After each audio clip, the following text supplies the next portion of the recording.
Hi dears, എല്ലാവർക്കും സുഖമാണല്ലോ. ഇന്നത്തെ എൻ്റെ റെസിപ്പി ഒരു ക്യാബേജ് വെച്ചിട്ടുള്ള ഒരു സ്നാക്കാണ്.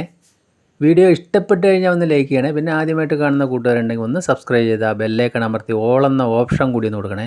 അതിനായിട്ട് ഞാൻ ഇവിടെ ഒരു ക്യാബേജ് എടുത്തിട്ടുണ്ട്. ഇതിൻ്റെ പകുതി നമ്മൾക്ക് മതിയാവും. അപ്പോൾ അതിൻ്റെ പകുതി ഞാനത് കട്ട് ചെയ്തെടുത്തു. ഇനി അത് വളരെ നൈസായിട്ട് നീളത്തിൽ കട്ട് ചെയ്തെടുക്കണം. അപ്പോൾ ഞാൻ ക്യാബേജ് ഇതേ വലിപ്പത്തിലും നീളത്തിലുമായിട്ട് വളരെ നൈസായിട്ടാണ് കട്ട് ചെയ്തെടുത്തിരിക്കുന്നത്. അത് കട്ട് ചെയ്ത് ഞാൻ ഒരു ബൗളിലേക്ക് മാറ്റി കൊടുത്തിട്ടുണ്ട്.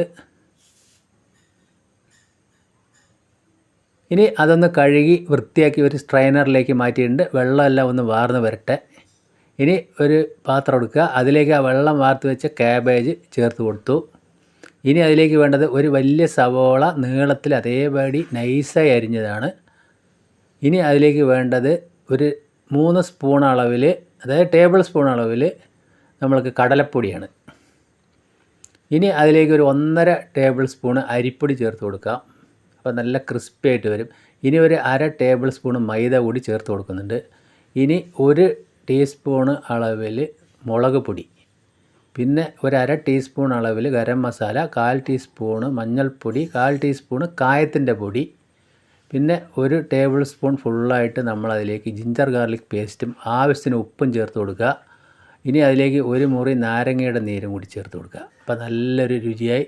എന്നിട്ട് നമ്മളത് നല്ലതുപോലെ ഒന്ന് മിക്സ് ചെയ്യുക. വെള്ളമൊന്നും അധികം ഒഴിക്കാതെ തന്നെ ആ ക്യാബേജും ആ സവോളയും ചേർത്ത് നല്ലതുപോലെ ഒന്ന് മിക്സ് ചെയ്ത് കൊടുക്കുക. എന്നിട്ട് നമ്മൾ ആവശ്യത്തിന് പോരാൻ തോന്നിയപ്പോൾ ഒരു 1/2 ടേബിൾ സ്പൂൺ കൂടി ഇപ്പോൾ കടലപ്പൊടി ചേർത്ത് കൊടുത്തിട്ടുണ്ട്. എന്നിട്ട് ഇതേപോലെ വെള്ളം കുറേശ്ശെ അതിലേക്ക് നനച്ച് കൊടുക്കുക.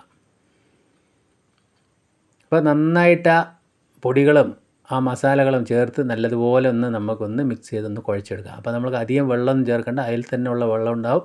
ഇനി നമ്മൾക്കിത് ഒരു കടായിൽ എണ്ണ വെച്ചിട്ടുണ്ട്. അത് ചൂടായി വരുമ്പോൾ നമ്മൾക്ക് ചെറുതായിട്ട് പൊരിച്ചെടുക്കാം. അപ്പോൾ എണ്ണ ചൂടായി കഴിഞ്ഞാൽ നമ്മളിതൊന്ന് അല്പം കുറച്ച് വെച്ചിട്ട് ഇതേപോലെ ഇട്ട് കൊടുക്കാം. അപ്പോൾ അതിൻ്റെ അടിഭാഗമൊക്കെ ഒന്ന് ഒരുവിധം മൊരിഞ്ഞ് വന്നതിന് ശേഷം ഒന്ന് നമുക്ക് തിരിച്ചും മറിച്ചിട്ട് വേവിച്ചെടുക്കാം. അപ്പോൾ നല്ലൊരു ടേസ്റ്റ് ആയിരിക്കും. ഒരുപാട് വലിപ്പമില്ലാത്ത നമ്മൾ ഇതേ വലിപ്പത്തിൽ തന്നെ ഇത് പൊരിച്ചെടുത്താലാണ് നല്ല രുചി ഉണ്ടാവുക. നിങ്ങൾ എന്തായാലും ഇതേപോലെ ഒന്ന് ട്രൈ ചെയ്ത് നോക്കുക.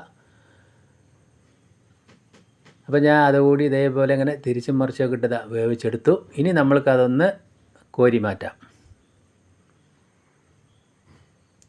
അപ്പോൾ ഞാനത് വേറൊരു പാത്രത്തിലേക്ക് മാറ്റി കൊടുത്തിട്ടുണ്ട്. ഇനി അടുത്ത ട്രിപ്പും കൂടി നമ്മൾക്ക് അതേപോലെ തന്നെ പൊരിച്ചെടുക്കാം.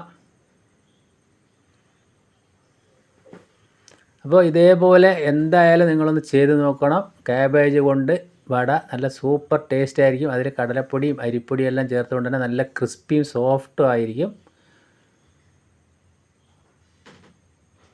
അപ്പോൾ രണ്ടാമത്തെ ട്രിപ്പും ഞാൻ അതേപോലെ പൊരിച്ചെടുത്തു. അപ്പോൾ നമുക്ക് വീഡിയോയിൽ കാണുമ്പോൾ തന്നെ അറിയാം അത് നല്ല പുറമെ നല്ല ക്രിസ്പി ആയിട്ടുണ്ട്.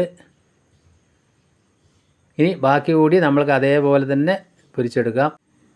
അപ്പോൾ നല്ലൊരു ടേസ്റ്റ് ആയിരിക്കും. ക്യാബേജ് കൊണ്ടാണെന്ന് നമുക്കിത് ആരും കണ്ടാൽ പറയില്ല. അപ്പോൾ എന്തായാലും ഇതേപോലെ നിങ്ങളൊന്ന് ട്രൈ ചെയ്ത് നോക്കുക. ബാക്കി കൂടി അപ്പോൾ ഞാൻ അതേപോലെ പൊരിച്ചെടുത്തിട്ടുണ്ട്. അപ്പോൾ ആ പാത്രം നിറച്ച് നമ്മൾക്ക് ഒരു മുറി ക്യാബേജ് കൊണ്ട് ഫുള്ളായിട്ട് കിട്ടിയിട്ടുണ്ട്. അപ്പോൾ വൈകുന്നേരം ഈവനിങ് സ്നാക്കായിട്ടൊക്കെ നല്ല ടേസ്റ്റ് ആയിരിക്കും ചായയുടെ കൂടെ കഴിക്കാൻ.